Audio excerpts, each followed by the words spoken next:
ายดีเนาะตอนนี้พวกเรานักศึกษาสื่อสารมวลชนปีที่2เนาะรุ่นที่6ก็ได้มาทัศนศึกษาอยู่ที่วังเวียงเนาะซึ่งว่าตอนนี้สถานที่ทำอิฐเฮาอยู่ที่ถ้ำลมนั่นเองซึ่งเนาะบรรยากาศก็โอเคเงียบสงบดีค่ะนะ ซึ่งว่าเนาะกิจกรรมทำอิฐที่เฮาจะมานี่ก็คือการสัมภาษณ์นั่นเองแล้วก็อีกหลายๆกลุ่มเนาะก็มีการแบ่งการแจกย้ายกันไปสัมภาษณ์ซึ่งว่าอย่างก็บรรยากาศจะเป็นอะไรนั่นไปรับชมกันเลย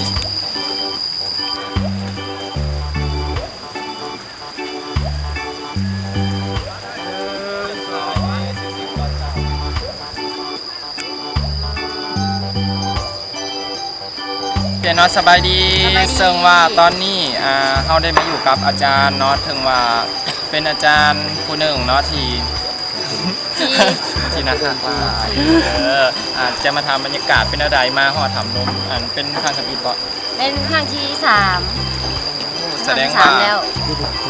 เคยหูเนาะประสบการณ์มันนี่แม่นแต่ว่ามาแต่ละเทื่อกับบรรยากาศจะแตกต่างกันมาเท่านี้จะมี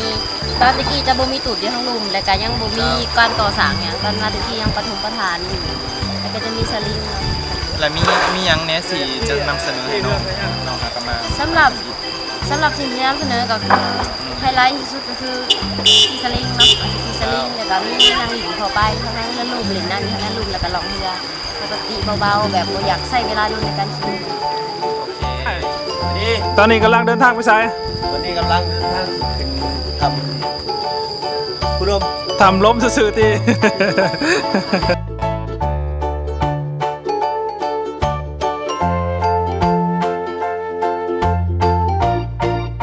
สถานที่ทำอิฐนะมันแบบเยือกเย็นปวดนะคนโบราณบนหลวงครับมาบางคนเป็นว่าผู้ใดที่บอกเคยมาเนาะอันขำในลักษณะมันจะเขาคือสีสีใหม่สีสดอันตัวเองก็เคยมาดอกฟ้าไปเบิ่ง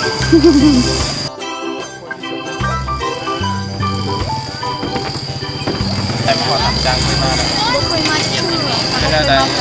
เป็นอะไรตื่นเต้นดีกว่าก็ตื่นเต้นแต่แบบว่าไม่เคยเห็นแบบนี้มาก่อนคิดว่าแต่งงาม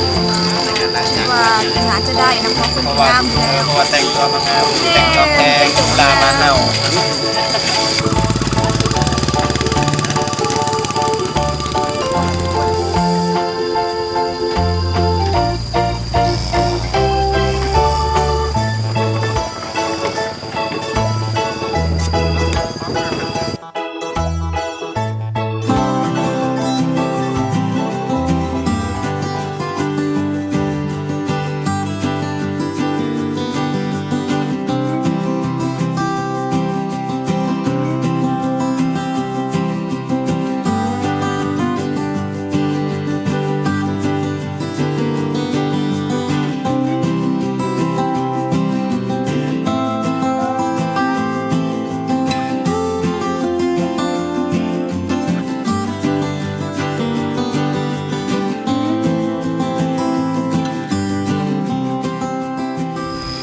ตอนนี้กำลังย่างไปทำจังเนาะ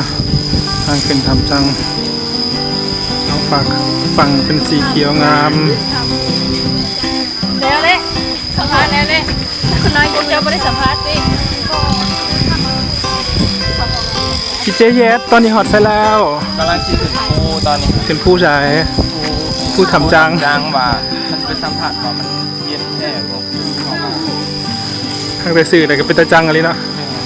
เขามานี่ยังหูสึกว่าเหงื่อแตกเลยแต่ว่าเขาไปนี่จังบอกบางเทื่ออากาศเปลี่ยนไปนี่เห็นเป็นไข่สิไปใช้เนาะก็ว่าเกียมเสบียงลายเท่านี้นะไปกันเลยไว้คุณทำบ่เขาทำเขาหู้นะคือออกมาแต่ทำเขาก็สิเขาทำอีกแล้ว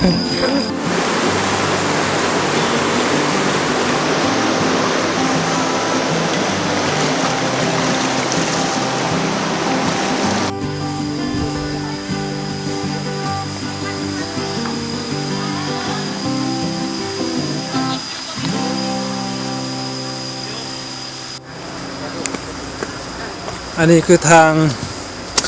งเบื้องลุ่มหรือว่าเบื้องหลังถ้ำจัง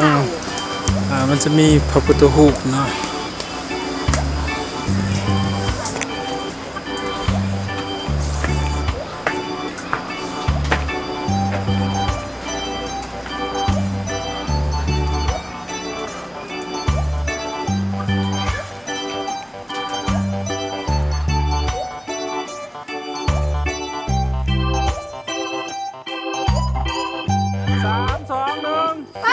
ตอนนี้กำลังจะพานักศึกษาเล่นกิจกรรมเนาะคือกิจกรรมเป่า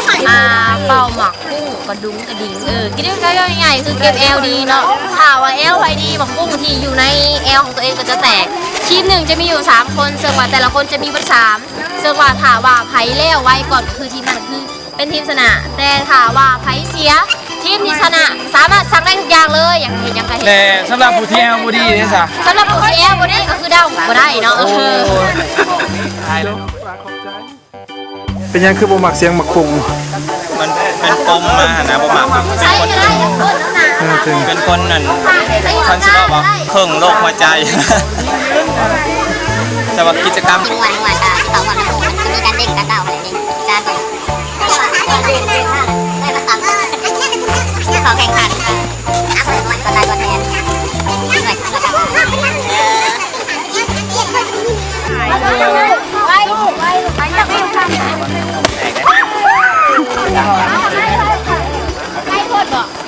ใกล้ผมบ่ใกล้พูดหวาน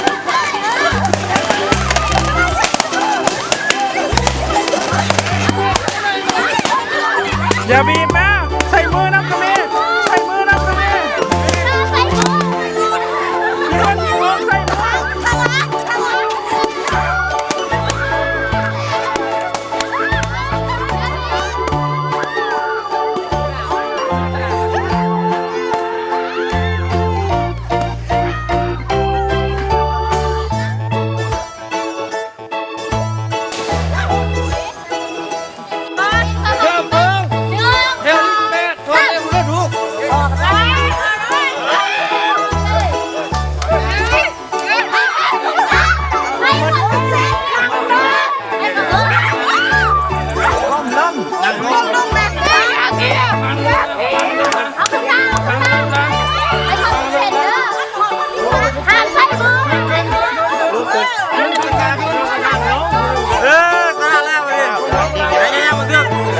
ตั้งขึ้นเร็ว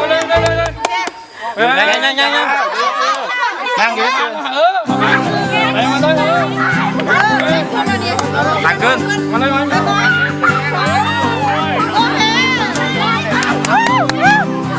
เอาเห็นยังกันเนี่ยเอาเห็นยังกันเนี่ย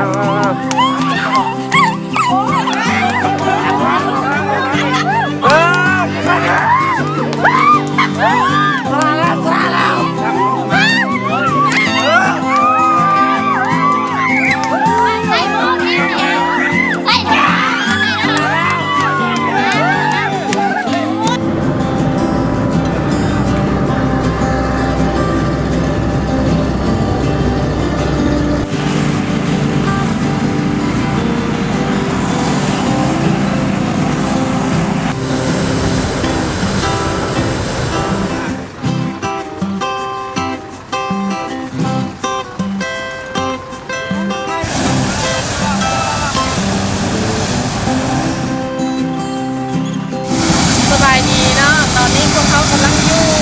บ้านจอดรถอยู่ในตัวเมืองวังเวียงเนาะแต่ตอนนี้พวกเขากำลังเริ่มเขาเริ่มเบาบรรลุขึ้นเนาะเพื่อที่จะชมวิวอยู่ถึงยุดสูงสุดของเมืองวังเวียงเนาะแล้วก็ชมบรรยากาศตอนเช้าๆแล้วก็วิวทัศน์อันสวยงดงามของเมืองวังเวียงเนาะนี่ก็คือภาพบรรยากาศที่เราทั้งเบาบรรลุขึ้นไปแต่บรรลุนั้นนึงสามารถขึ้นได้อยู่ประมาณ10 กว่าคนเนาะแล้วราคาที่ขึ้นไปจ่ายราคาก็คือ80 เหรียญเนาะ